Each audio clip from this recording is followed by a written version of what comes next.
Napag-isipan mo na ba yung sinabi ko? Oo, pre. Kaya nga ako nandito eh. Gusto kong subukan yung sinasabi mo. Ah, ganun ba? May puhunan ka ba dyan? Magkano yung dala mo? Oo, meron pre. Kaso, 3,000 lang to pre. Eh, sabi mo naman nung nakaraan sa akin, di ba? Sigurado naman na mananalo tayo doon. Gagaling ako sa pag-aaral, mag-i-engineer pa ako eh. Oh, ikaw naman, Bin. Lagi ka makikinig kila kuya mo, ha? Galingan mo rin sa pag-aaral mo. Kuya, pasok na po kami ni Vince. O sige, mag-iingat kayo ah. O ikaw Vince, pagbutihin mo yung pag-aaral mo ah. Opo, kuya. Paano po? Pasok na po kami, ah. O sige na, mag-iingat kayo. Ito na kami, kuya. Tara, Vince.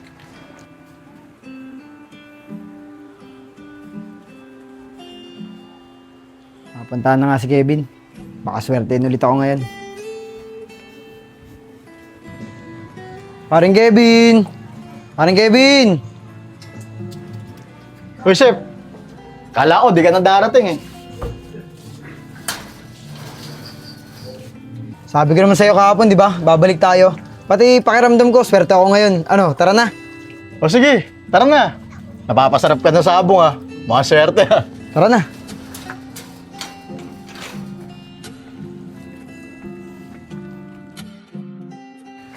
Paring Kevin, alis tayo ngayon, talo tayo. Kaya nga pre, ganoon talaga sa sabong. May panalo, may natalo. Tsaka, parehas naman natin hindi alam na magaling pala yung manok na nakalaban natin. Kaya mo, malay mo, susunod, makabawi tayo. Sana nga makabawi tayo. Eh kaso, hindi ko pa alam kung saan nakukuha ng puhunan natin sa susunod. Ano ka ba? Ikaw pa ba, Sep? Alam kong kaya mong dumiskarte. Tara na nga. Ikaw talaga oh. Tara.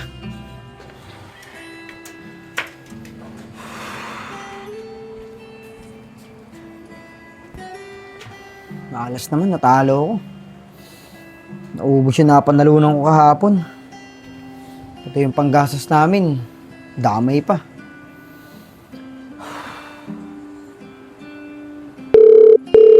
Kuya, Oh, hello tol. Ba't napatawag ka?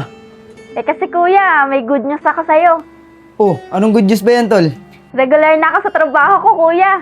Talaga? Ayos yan. Siya nga pala, kuya. Nag-request ako sa boss ko na baka kung pwedeng mag-work from home na lang ako. Pumayag naman siya, kaya dyan ako sa bahay magtatrabaho. Ganun ba tol? O sige tol, ikaw bahala.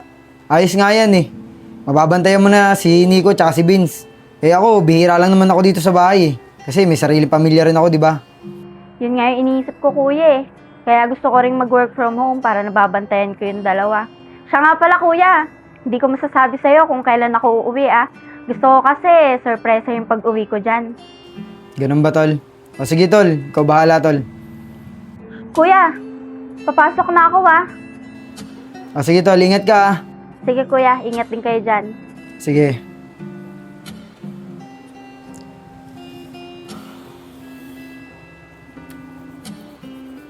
Gagawin ko na ito.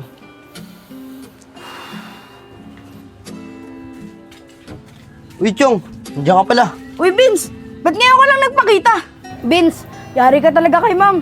Isang linggo ka na daw hindi pumapasok eh. Sabi nga ni ma'am kahapon, kapag pumasok ka daw sa school at di mo kasama yung kuya mo, di ka daw tatanggapin. Ang mas malala pa doon, madadrop out ka. Chong, naguguluhan na nga ako eh. Hindi ko alam kung paano ko sasabihin sa ate at kuya ko ng problema ko. Baka mamaya, kapag sinabi ko kay ate yun, magalit sa akin yun. Vince, magagalit talaga sa'yo ate mo. Kasi siya, nagpapakahirap magtrabaho para lang mapag-aaral ka. Samantalang ikaw, nagbubulakbul lang. Alam mo ba, Vince, kung ako sa'yo, sabihin mo na yun sa kuya at ate mo. Kasi sila lang naman makakatulong sa'yo eh. Para wala ka na rin problemang iniisip. Siguro nga, Chong. Tama ka. Kailangan na malaman nila ate to. Kung magalit man sila sa akin, tatanggapin ko na lang. Kasi kasalanan ko din naman eh. Dahil nagpabaya ako sa pag-aaral ko. Sige, Vince, tama ka dyan. Sigurado naman ako, maiintindihan ka ng ate at kuya mo eh. Oo, Chong. Pero hahanap muna ako ng tiyempo bago ko sabihin sa kanila yun.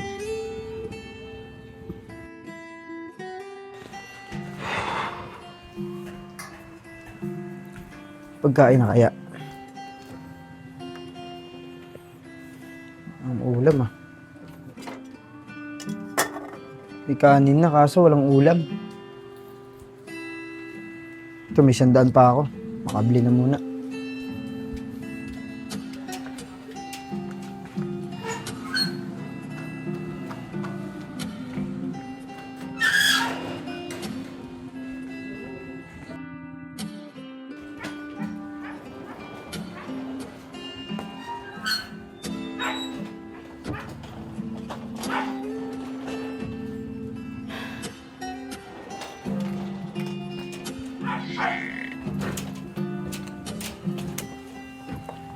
Kuya? Kuya? Bakit walang tao? Pero bukas yung pinto nila. Tagal naman ni parang Joseph. Asan na kaya yun? Sep! Sep! Nandiyan ka ba? Sep! Sep! Tara na! Joseph! Ano kaya yun? Sandali lang. Sep! Sep! Sino yan? O Juliet, ikaw pala yan. Kailan ka pa nakauwi? Ngayon lang, Kuya Kevin. Kakauwi ko lang. Ganun ba? Siya nga pala. Nandiyan ba si Joseph? Ngayon kasi yung usapan namin na pupunta kami sa Bungan. Sabungan? Kuya Kevin, baka nagkakamali ka. Di naman nagsusugal si Kuya Joseph eh. Ano ka ba naman, Juliet? Halos 10 buwan na nga kami pabalik-balik sa Bungan eh. Natalo kasi kami kahapon. Kaya babalik kami ngayon para makabawi. Ako nabiling ulam ah. Oh, si Kevin yun ah. Sabi ko sa kanya, i-chat ko siya bago siya pumunta sa bahay. Uy, parang Kevin! Sabi ko sa'yo, i-chat kita bago ka pumunta sa bahay. Juliet? Sige na tol, pupuntahan na lang kita sa inyo. Sige, Sep. Kuya, ano to? Nagsusugal ka? Kailan ka pa natutong magsugal? Tol. Wala yun tol, sinubukan ko lang naman eh. Tara, pasok tayo sa loob tol. Pasok ka na. Ay tol, siya nga pala. Bakit parang biglaan naman yung pag-uwi mo? Wala ka man lang pasabi, di sana nasundo kita. Di ba kuya, sinabi ko naman sa'yo na susurpresahan ko kayo sa pag-uwi ko. Ay, oo nga pala no. Pasensya ka na tol nakalimutan ko eh. Ay, siya nga pala, kumain ka na ba? Kaso, wala pa tayong ulam eh. Gusto mo, bibili ako sa labasan, pagluluto kita. Maantay mo ba ako? Huwag na kuya, busog pa naman ako eh. Ganun ba? Siya nga pala kuya, di ba nabanggit ko naman sa'yo na work from home na ako? May isa pa ako sasabihin sa'yo. Kasi may ipon na ako eh. Gusto ko sanang iparenovate tong bahay natin. Simula kasi na nawala na yung mga magulang natin, wala nang nabago dito sa bahay natin eh. Bala ko sana pagandahin. Talaga tol? Ayos yan naisip mo. Sige tol, ikaw bahala. Sa ngayon kasi, ikaw lang may kakayahan makapagpagawa na itong bahay. Siya nga pala tol, akyat ko na yung mga gamit mo para makapagpahinga ka na. Maya-maya, nandiyan na rin yung dalawa. Sige kuya, salamat. Sige, akyat ko muna ito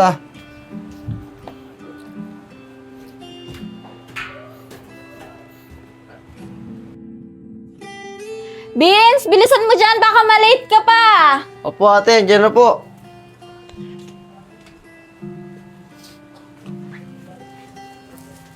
Ate, huwag mo na kaya ako iatid.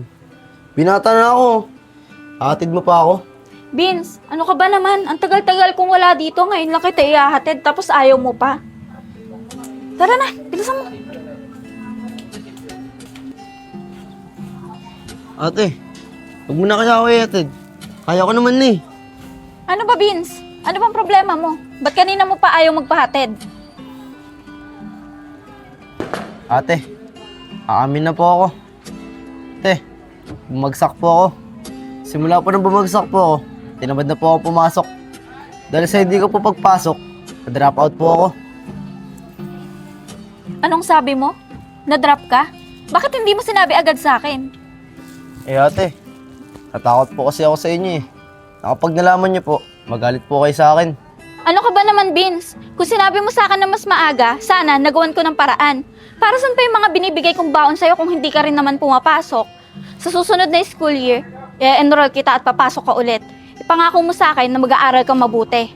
Opo ate. Tara na, umuwi na tayo.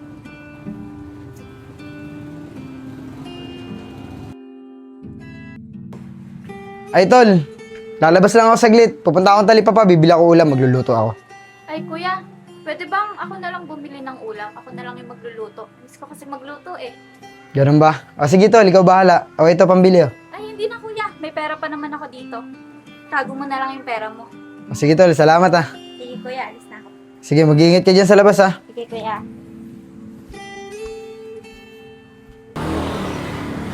Isko! Isko! Parang awa mo na. Baka naman pwede mong hulug-hulugan yung utang mo sa akin. Sige na, Isko. Nandiyan na yung ate ko. Pero hanggang ngayon, hindi pa rin ako nakabayad ng exam.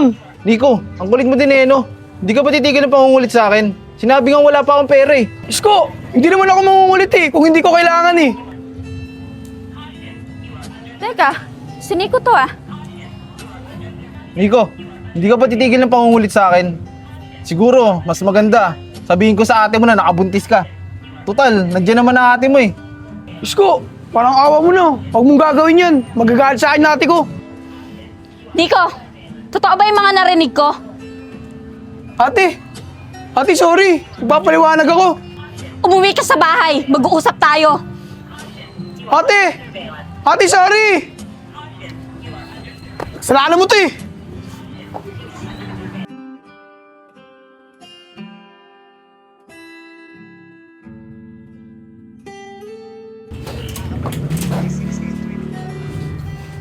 O tol, anong nangyari sa'yo? Bumili ka lang ng ulam, nagkaganyan ka na. Uy tol, Ate, sorry ate. Magpapaliwanag ako. bakit Nico? Ano bang nangyari? Anong ginawa mo sa ate mo? Sabihin nyo nga sa akin. Ano pa ba yung problema na hindi ko alam sa bahay na to? Ikaw, kuya. Hindi ka naman dati ganyan eh. Bakit nagsusugal ka na ngayon? Sana, yung perang pinasusugal mo, binibigay mo na lang sa pamilya mo. Natulungan mo pa sila. At ikaw, Vince, kung hindi pa ako umuwi, hindi ko pa malalaman na hindi ka na nag-aaral. At alam niyo ba kung ano yung pinakamasakit sa akin? Ikaw, Nico. Di ba sinabihan kita na mag-aaral ka mabuti? Pero anong ginawa mo? Nung buntis ka! Sige, Nico.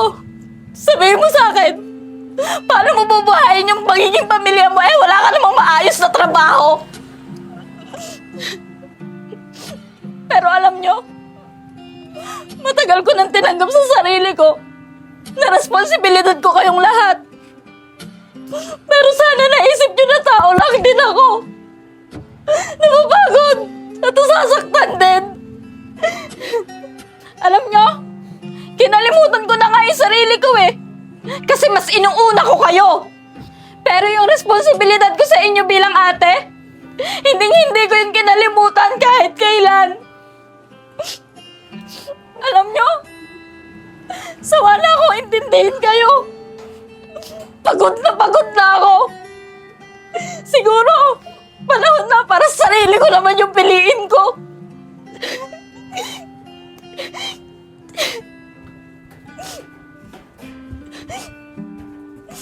Ate, sorry. Ate.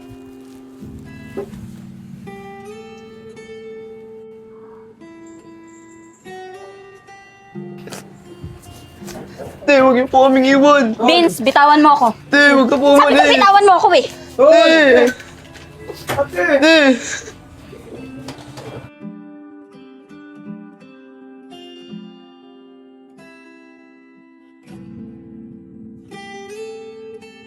Opo, sir. Nasend ko na po sa email nyo. Opo. Sige po, sir. Maraming salamat Tao po. Sino yan? Sandali lang.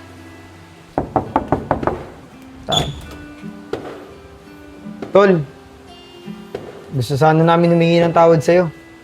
Pwede ka ba namin makausap? O sige. Pumasok kayo.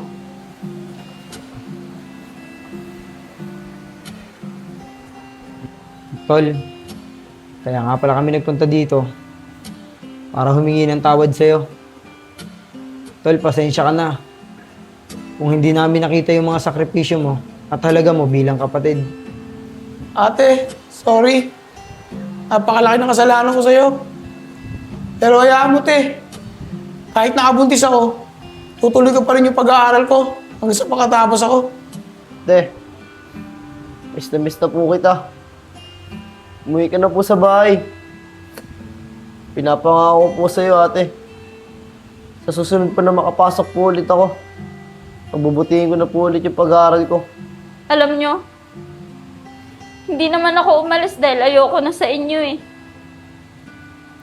Umalis ako kasi gusto kong matuto kayo sa mga pagkakamali nyo. Matitiis ko ba naman kayo? Eh, mahal na mahal ko kayong mga kapatid ko eh. Maraming salamat po, ate.